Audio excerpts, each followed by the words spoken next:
जय हिंद साथियों, welcome to self study classes with Sumit Jain YouTube channel में आप सभी का स्वागत है।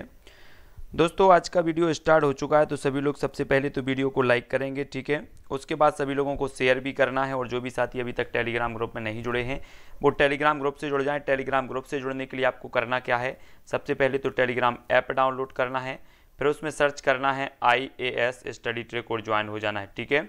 और ये बहुत ही महत्वपूर्ण ये वीडियो होने वाला है, तो सभी लोगों को लाइक जरूर कर लेना है। आपको 4 विकल्प दिए जाएंगे, उत्तर बताना होगा, ठीक है। फटाफट से जो भी CTET की तैयारी कर रहे हैं, रीट की तैयारी कर रहे हैं, MPSI की तैयारी कर रहे हैं, MP टेट की तैयारी कर रहे हैं, या ऐसे एग्जाम की तैयारी कर रहे हैं जिनमें हिंदी पूछी जाती है, हिंदी भाषा पूछी जाती है, हिंदी व्याकरण पूछी जाती है, उनके लिए बहुत ही महत्वपूर्ण है। चलिए स्टार्ट करेंगे दोस्तों आज का ये वीडियो। कपेस और कपीस का अर्थ बताना है हमें। जो अपना पहला प्रश्न है अपना कौन सा, कि 9 बजने को 10 मिनट हैं, 9 बजने को 10 मिनट हैं, इस वाक्य का शुद्ध रूप क्या होगा। इस वाक्य का शुद्ध रूप बताना है। ये 4 विकल्प आपके सामने है। फर्स्ट है 9 बजकर 10 मिनट हैं, 9 बजने में 10 मिनटें हैं, 9 बजने में 10 मिनट हैं, या फिर 9 बजने पर 10 मिनट हैं। आपको बताना है कि 9 बजने को 10 मिनट हैं, इसका शुद्ध रूप क्या हो जाएगा।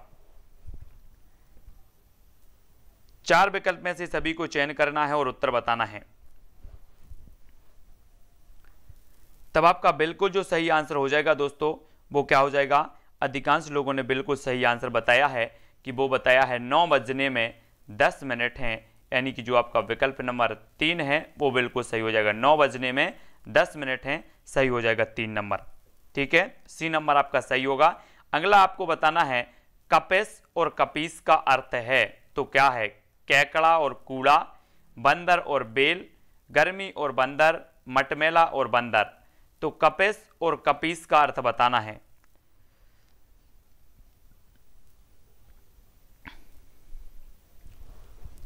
क्या हो जाएगा सही आंसर, कपेस और कपीस का बताएंगे सभी लोग। तब अधिकांश लोगों ने जो उत्तर बताया है वो क्या बताया है, वो बताया है मटमेला और बंदर। मटमेला और बंदर यानी कि 4 नंबर। कपिस का अर्थ होता है मटमेला और कपीस का अर्थ होता है बंदर, यानी कि जो 4 नंबर है आपका, जिन्होंने भी बताया है उनका आंसर बिल्कुल सही हो जाएगा, ठीक है। अगला क्वेश्चन देखो, पेड़ों पर बैठी मैना बैठी है, इस वाक्य का शुद्ध रूप क्या होगा। पेड़ों पर मैना बैठी है, तो पेड़ पर मैना बैठी है, पेड़ों पर मैना बैठे हैं, या फिर पेड़ों पर मैनो बैठी है, या फिर पेड़ों में मैना बैठी है। शुद्ध शब्द आपको बताना है, क्या हो जाएगा आपका शुद्ध, सभी लोग बताएंगे। आपका है पेड़ों पर मैना बैठी, इसका शुद्ध बताना है। तब आपका राइट आंसर क्या हो जाएगा।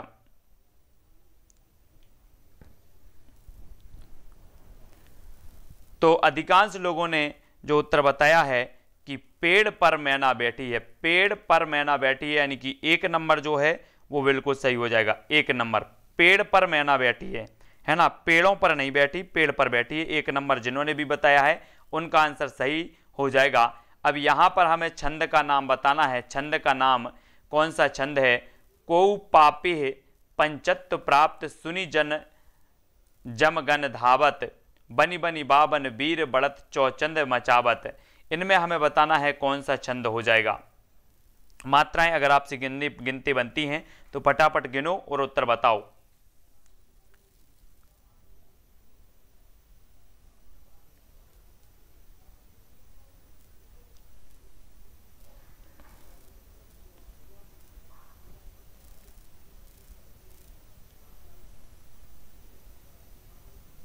तो आपका जो आंसर हो जाएगा वो क्या हो जाएगा, रोला छंद। रोला यानी कि जो विकल्प नंबर 1 है वो यहां पर सही हो जाएगा, ठीक है। 1 नंबर,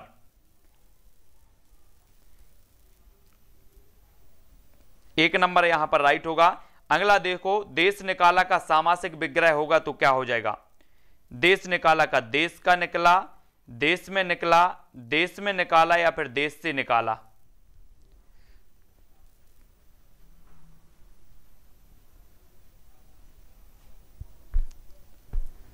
तो देश निकाला का सामासिक विग्रह हमें बताना था और आप सभी ने बताया है कि देश से निकाला यानी कि जो विकल्प नंबर आपका 4 है वो यहां पर बिल्कुल सही हो जाएगा। ठीक है, देश निकाला का सामासिक विग्रह होता है देश से निकाला, 4 नंबर राइट होगा।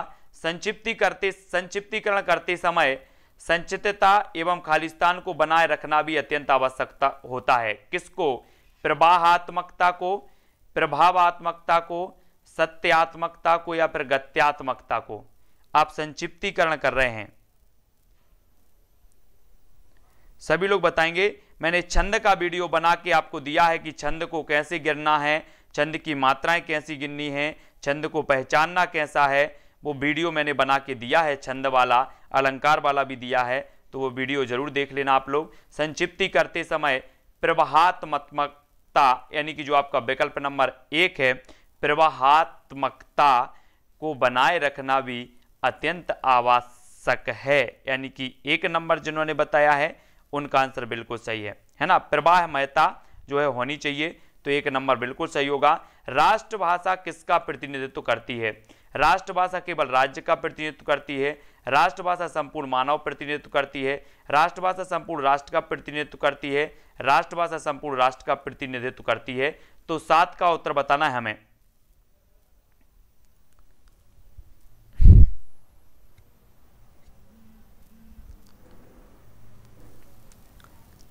तो राष्ट्रभाषा जो हो जाएगा वो संपूर्ण राष्ट्र का प्रतिनिधित्व करती है, यानी कि जो विकल्प नंबर 3 है वो इसका सही हो जाएगा। ठीक है, आज रात्रि हम 11 बजे पढ़ने वाले हैं। क्या पढ़ने वाले हैं? 11 बजे हिंदी राजभाषा के रूप में पढ़ने वाले हैं।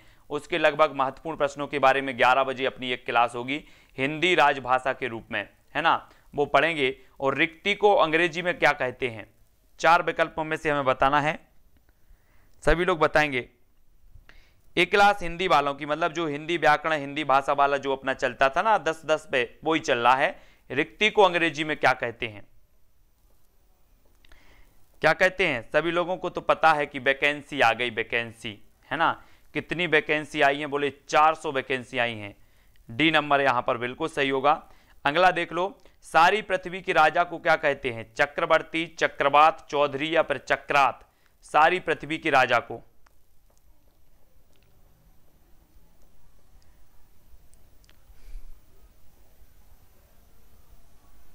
क्या कहा जाता है? चौधरी तो नहीं कहा जाता। तो आपका राइट आंसर होगा चक्रवर्ती। चक्रवर्ती यानी कि जो विकल्प नंबर 1 है वो यहां पर बिल्कुल सही हो जाएगा। ठीक है, 1 बजे आपका सही होगा चक्रवर्ती। सर्प का पर्यायवाची बताओ। सर्प का भुजंग है, करी है, वारण है या फिर नग है? सर्प का पर्यायवाची बताना हमें। 10 का आंसर।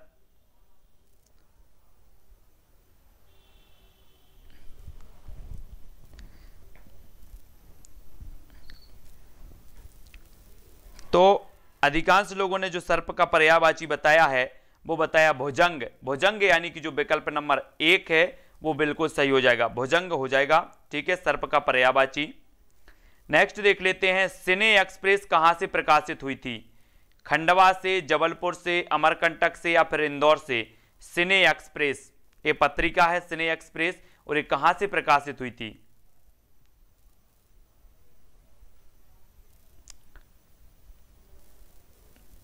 नग तो होता है हाथी।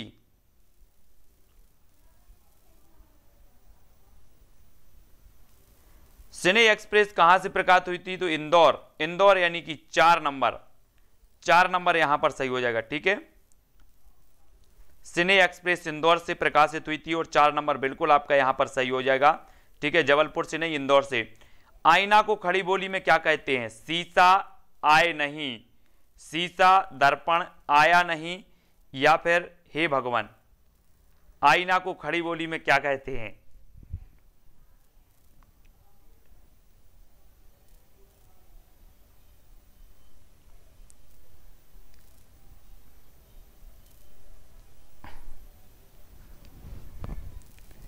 तो आंसर आपका क्या हो जाएगा? शीशा दर्पण, यानी कि विकल्प नंबर 2। विकल्प नंबर 2 खड़ी बोली में इसे कहते हैं, है ना। औचट औचट को खड़ी बोली में क्या कहते हैं? आवश्यक, आवश्यकता से कम, या फिर आवश्यकता से बहुत कम, या आवश्यकता से ज़्यादा। औचट खड़ी बोली में बताना है। आप लोग खड़ी बोली बोलते हैं, है ना? तो औचट में को खड़ी बोली में क्या कहते हैं?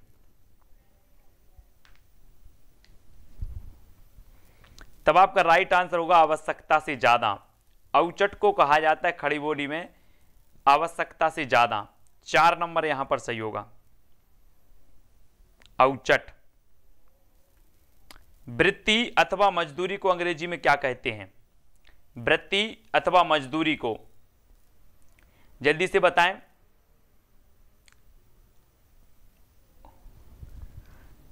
क्या हो जाएगा आपका राइट आंसर?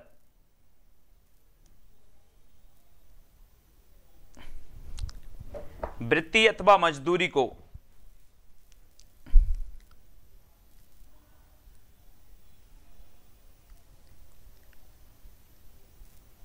तब आपका बिल्कुल सही आंसर क्या हो जाएगा?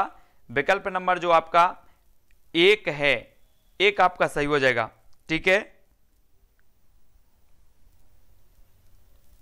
बहुत बढ़िया आंसर। विकल्प नंबर 1 आपका सही हो जाएगा, बेज। वृत्ति अथवा मजदूरी को विकल्प नंबर 1 आपका सही है। अगला है वह देर में सोकर उठता है। इस वाक्य का शुद्ध रूप क्या होगा? वह देर सोकर उठता है, वह देर से सोता है, वह देर से सोकर उठता है, या फिर वह सोकर उठता है। वह देर में सोकर उठता है का शुद्ध रूप बताना है हमें।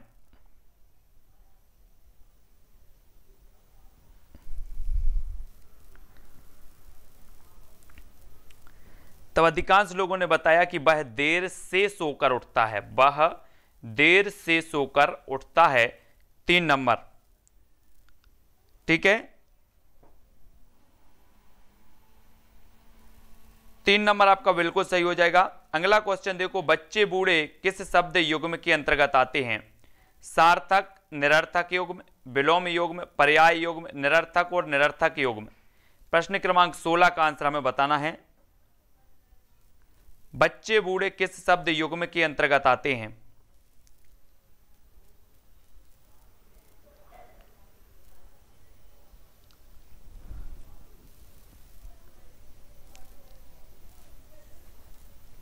तब आपका राइट आंसर होगा बच्चे का विलोम क्या हो जाएगा? बूढ़े। बच्चे का विलोम बूढ़े, यानी कि जो आपका विकल्प नंबर क्या हो जाएगा? विलोम युग्म। 2 नंबर आपका यहां पर बिल्कुल सही होगा, 2 नंबर। ठीक है, रस का नाम बताना है यहां पर। रस का, बिंद के बासी उदासी तपोव्रत धारी महाबिन नारु दुखारे गौतमतीय तरी तुलसी सु कथा सुन में मुनि वृंद सुखारे हैं सेला सब चंद्रमुखी पर से पद मंजुल कंजते हारे किनी भली रघुनायक जु करुणा करी कानन को पग उधारे।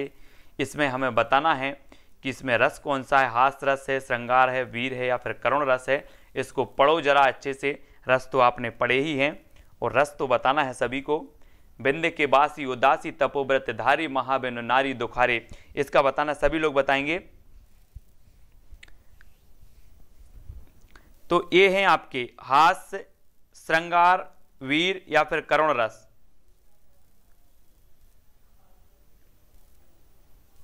तो यहां पर आपका उत्तर हो जाएगा दोस्तों हास्य रस।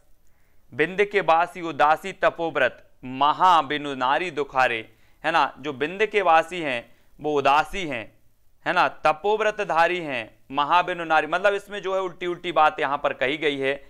तुलसी सो कथा सुनि में मुनि वृंद सुखारे। तो इस प्रकार से जो है यहां पर क्या हो रही, इस पंक्ति को पढ़ करके ऐसा लग रहा है कि रघुनायक जू करुणा करी कानन को पग उधारे। तो इस प्रकार से हास्यरस यहां पर हो जाएगा। विकल्प नंबर 1 यहां पर सही होगा। अगला देखो, रस का नाम बताना है हमें। जथा पंख बिनु खग अति दीना मन बिनु फन करिवर करहीना असमम जीवन बंधु बिन तोही जो जड़ देव जिया वह मोही।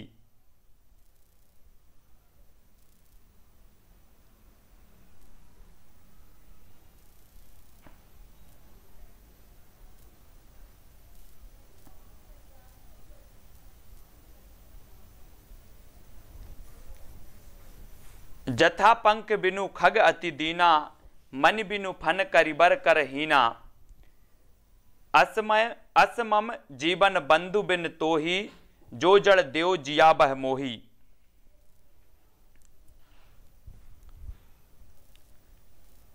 तो इसमें शांत रस है, भक्ति रस है, वीर रस है या फिर करुण रस है। 4 विकल्प में हमें बताना है। तब आपका जो राइट आंसर हो जाएगा वो करुण रस है। जत्था पंख बिनु खग अति दीना, दीन लग रहा है, मन बिनु फन करिबर कर हीना। असमम जीवन बंधु बिन तोही, जो जड़ देव जिया बह मोही, है ना। तो यहां पर करुण रस हो जाएगा। 4 नंबर यहां पर सही हो जाएगा,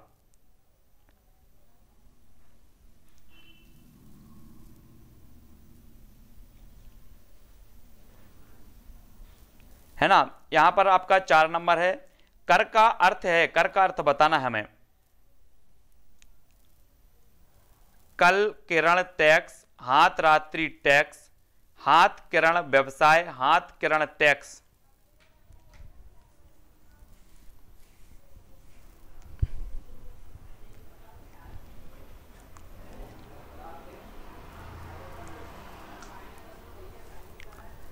कर का अर्थ बताना, कर।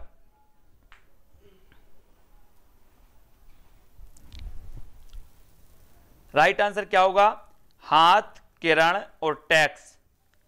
कर का अर्थ होता है हाथ किरण टैक्स, यानी कि जो विकल्प नंबर 4 है वो यहां पर सही होगा, 4 नंबर।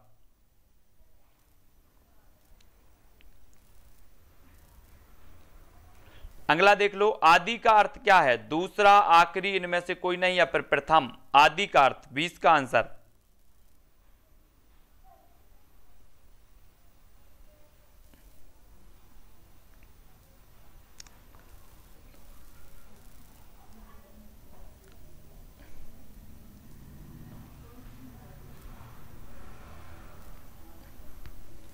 तो आदि का जो अर्थ होगा वो हो जाएगा प्रथम, यानी कि 4 नंबर आपका यहां पर बिल्कुल सही हो जाएगा।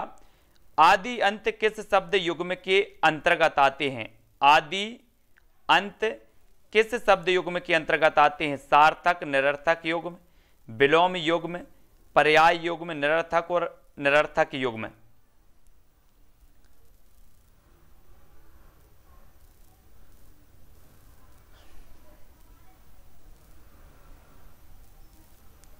तब आपका राइट आंसर क्या होगा? आदि और अंत विलोम युग्म के अंतर्गत। 2 नंबर आपका यहां पर सही हो जाएगा।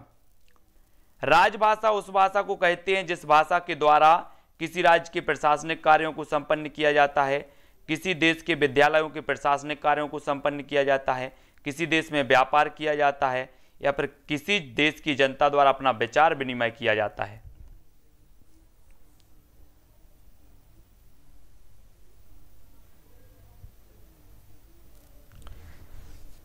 तो आपका उत्तर क्या हो जाएगा? राजभाषा उस भाषा को कहा जाता है जिसमें किसी राज्य के प्रशासनिक कार्यों को संपन्न किया जाता है, यानी कि जो 1 नंबर है वो सही हो जाएगा। ठीक है, 1 नंबर। अगला क्वेश्चन देख लो, साहित्य गुंजन नामक साहित्यक पत्रिका कहां से प्रकाशित हुई? साहित्य गुंजन नामक साहित्यक पत्रिका रतलाम से, जबलपुर से, नागौद से या फिर इंदौर से? साहित्य गुंजन।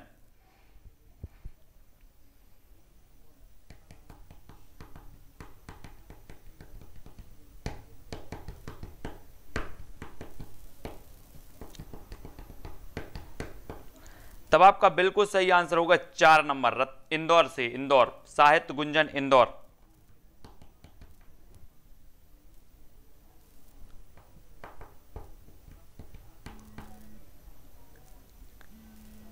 अगला क्वेश्चन देखो, 4 मासों का समूह समस्त पद होगा? 4 मास, चौराहा, चौमासा या फिर 4 रास्ता?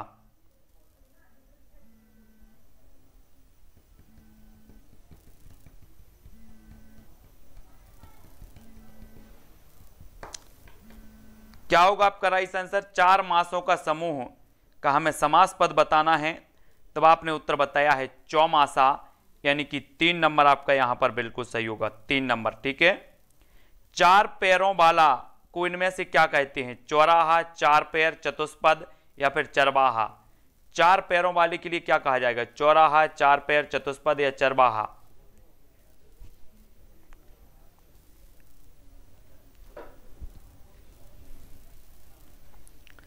तब आपका जो राइट आंसर होगा वो क्या होगा? चतुष्पद। चतुष्पद यानी कि विकल्प नंबर 3 आपका यहां पर सही हो जाएगा। ठीक है, 3 नंबर।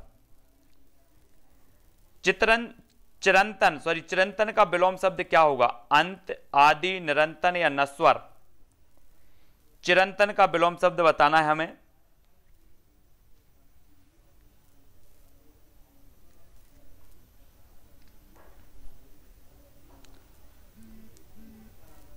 तब आपका राइट आंसर क्या होगा? नस्वर। नस्वर यानी कि जो विकल्प नंबर 4 है, ये चिरंतन का विलोम शब्द हो जाएगा, नस्वर।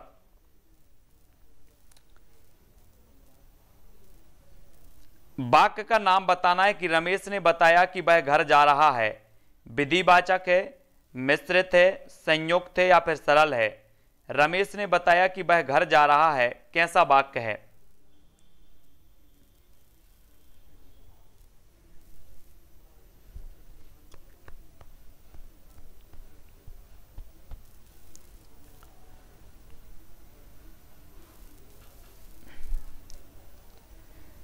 आंसर होगा मिश्रित। मिश्रित यानी कि 2 नंबर आपका सही होगा।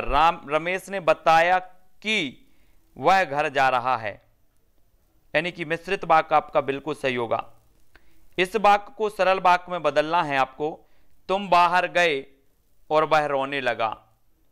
इसको सरल वाक्य में बदलो। कैसे बदलोगे? ज्यों ही तुम बाहर गए वैसे ही वह रोने लगा, जैसे ही तुम बाहर गए वैसे ही वह रोने लगा, या फिर तुम्हारे बाहर जाते ही वह रोने लगा, या तुम्हारे बाहर जाते ही वह रोने लगा। प्रश्न को अच्छे से देखना है, विकल्प को, और उत्तर बताना है। तब आपको ये जो है ये संयुक्त वाक्य है कि तुम बाहर गए और वह रोने लगा, है ना, संयुक्त होगा। और इसको जब सरल में बदलेंगे तो तुम्हारे बाहर जाते ही वह रोने लगा, है ना, यानी कि जो विकल्प नंबर सी है वो सही हो जाएगा। अब यहां पर कई लोग बाहर लिखा है, यहां पर बाहर, है ना। कई लोग तो 3 और 4 तो बोल रहे होंगे, समान ही है 3 और 4 तो, लेकिन यहां पर लिखा था बाहर। अगला देखो, इस वाक्य को संयुक्त वाक्य में बदलना है। कठोर बनकर भी सहृदय बनो। संयुक्त में बदलेंगे, कठोर बनो परंतु सहृदय बनो, कठोर होते हुए सहृदय बनो, कठोर बनते हुए सहृदय बनो, या कठोर और सदृढ़ बनो। तो आपको बताना है इसमें काय में बदलना है, संयुक्त वाक्य में बदलना है इसको। कठोर बनकर भी सहृदय बनो, संयुक्त में बदलेंगे सभी लोग। तब आपका राइट आंसर क्या हो जाएगा?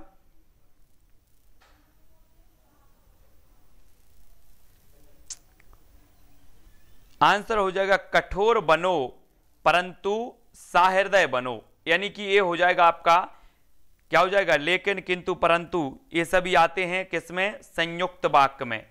संयुक्त वाक्य में आते हैं लेकिन, किंतु, परंतु। तो परंतु आ गया, और भी आता है, और संयुक्त बन गया यहां पर ए नंबर। अलंकार का नाम बताना हमें। हनुमान की पूंछ में लगन न पाई आग, लंका सारी जल गई, गए निशाचर भाग। अतिशयोक्ति है, संदेह है, उत्प्रेक्षा या फिर अन्योक्ति।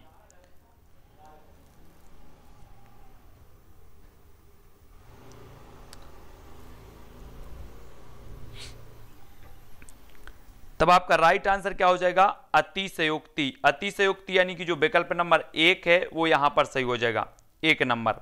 ठीक है, अतिशयोक्ति अलंकार। अलंकार का नाम फिर से बताना है। प्रिय प्रवास की बात चलत ही, सूख गया तीय कोमल गात। अतिशयोक्ति है, संदेह है, उत्प्रेक्षा है, अन्योक्ति है।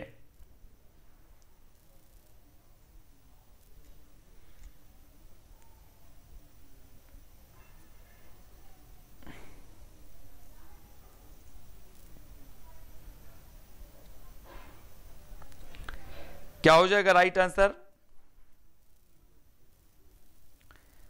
तब आपका राइट आंसर हो जाएगा अतिशयोक्ति अलंकार। इसमें भी अतिशयोक्ति हो जाएगा। प्रिय प्रवास की बात चलत ही सूख गया तिल कोमल गात, है ना। यहां पर भी क्या हो रहा है, अतिशयोक्ति हो रही है। प्रिय प्रवास की बात चल रही है और क्या सूख रहा है ना। तो यहां पर भी हो जाएगा। अब आपको बताना है खालिस्तान और शब्द चयन में विशेष ध्यान देने से कविता भाव संप्रेषण में सहायक होती है। खालिस्तान और शब्द चयन में विशेष ध्यान देने से कविता भाव संप्रेषण में सहायक होती है। तो आपको बताना है किस में, सर्वनाम और शब्द चयन में, अलंकारों के सार्थक प्रयोग और शब्द चयन में, संज्ञा के सार्थक प्रयोग और शब्द चयन में, या फिर विशेषण और शब्द चयन में। तो किसके चयन में बताना है, खालिस्तान में भरना है कि खालिस्तान और शब्द चयन में विशेष ध्यान देने से। ये 4 विकल्प हैं आपके।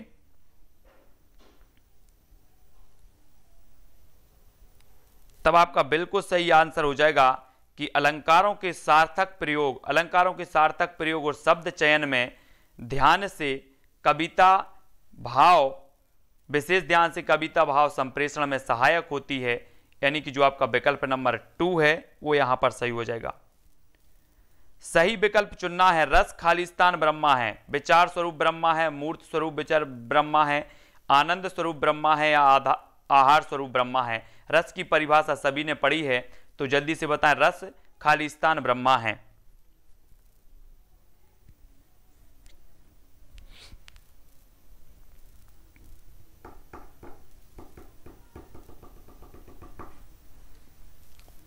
तो आपका राइट आंसर क्या हो जाएगा, आनंद स्वरूप ब्रह्मा। आनंद स्वरूप ब्रह्मा यानी कि जो विकल्प नंबर आपका 3 है वो बिल्कुल सही है, 3 नंबर। ठीक है, आनंद स्वरूप ब्रह्मा है रस। सही विकल्प हमें चुनना है। भाव दशा के कारण वचन में आए परिवर्तन को कहते हैं, क्या कहते हैं? वाचिक उद्दीपन, वाचिक अनुभाव, वाचिक विभाव, या फिर वाचिक आलंबन। भाव दशा के कारण वचन में आए परिवर्तन को क्या कहते हैं?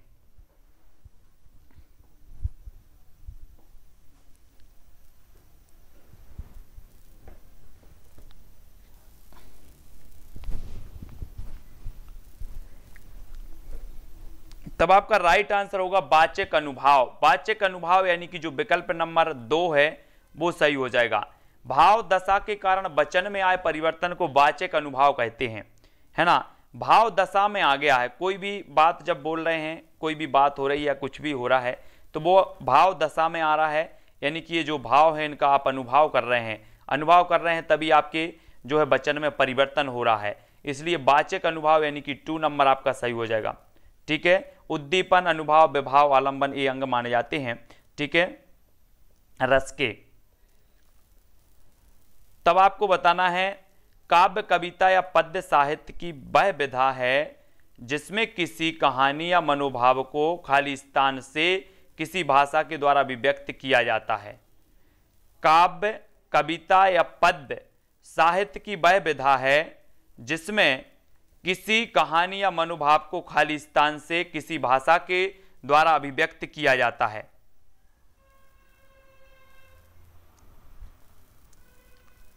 कलात्मक रूप, रागात्मक रूप में, संगीतात्मक रूप या गीतात्मक रूप में।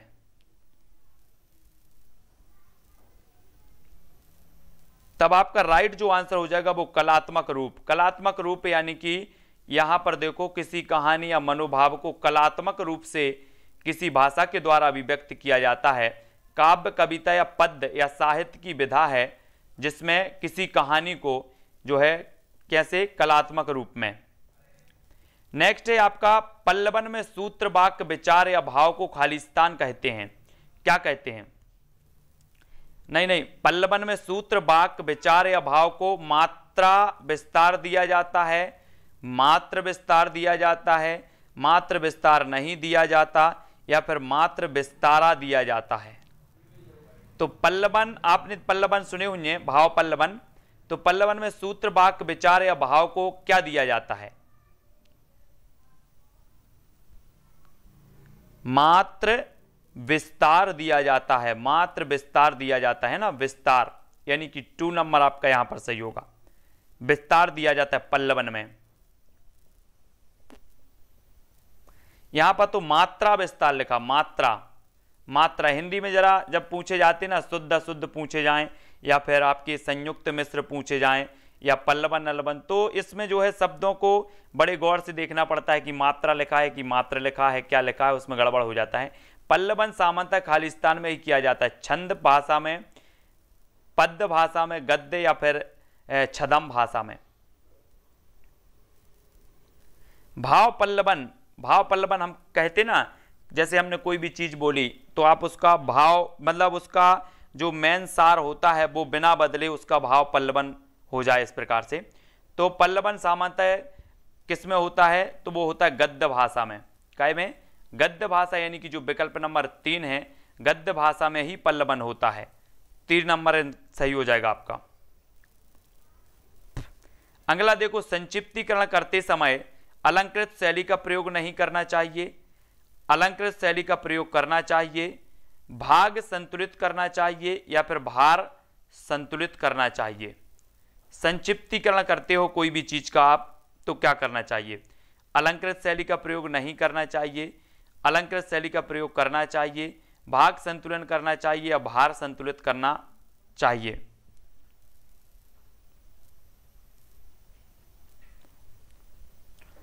तब आपका राइट आंसर होगा अलंकृत शैली का प्रयोग नहीं करना चाहिए। अलंकृत शैली का 1 नंबर आपका सही हो जाएगा। संक्षिप्तीकरण करते समय अलंकृत शैली का प्रयोग नहीं करना चाहिए। ठीक है, 1 नंबर आपका सही होगा। अगला हमारा है, ज्ञान की किसी विशेष विधा कार्य क्षेत्र में प्रयोग किए जाने वाले शब्दों को क्या कहते हैं? ज्ञान की किसी विशेष विधा कार्य क्षेत्र में प्रयोग किए जाने वाले शब्दों को खालिस्तान कहते, क्या कहते हैं? अनेकार्थी शब्द, पारिभाषिक शब्दावली, मुहावरा या फिर पर्यायवाची शब्द। ज्ञान की किसी विशेष विधा कार्य क्षेत्र में प्रयोग किए जाने वाले शब्दों को क्या कहते हैं?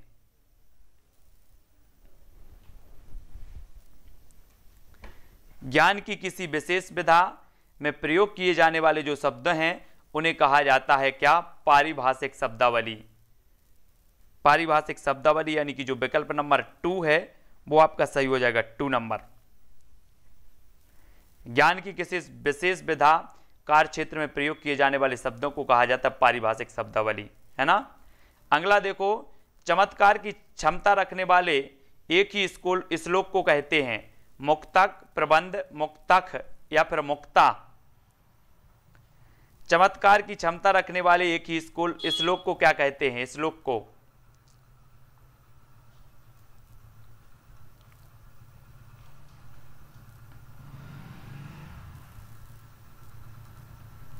आंसर हो जाएगा मुक्तक। मुक्तक यानी कि 1 नंबर आपका बिल्कुल सही हो जाएगा। यहां पर मुक्तक कहा जाता है उन्हें। ठीक है, तो यहां पर अपने 40 प्रश्न जो हैं वो कंप्लीट होते हैं। नेक्स्ट है आपका 11 बजे हिंदी राजभाषा के रूप में हिंदी पढ़ेंगे। राजभाषा के रूप में, जिसको भी राजभाषा हिंदी के रूप में पढ़ना है वो 11 बजे आ जाना। ठीक है, तो देख लिया ना हिंदी का लेवल, अब समझ में आ गया होगा।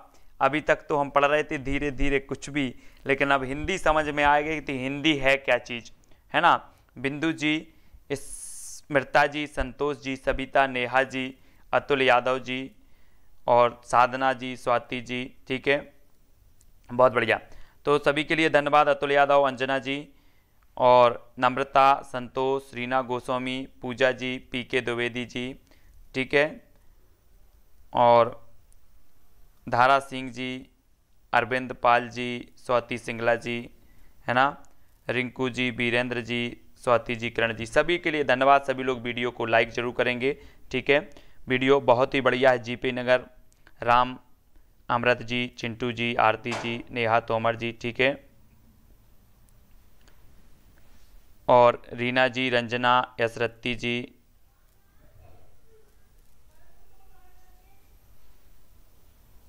बिंदु, जितेंद्र जी, स्वाति जी, यतीन्द्र जी। ठीक है,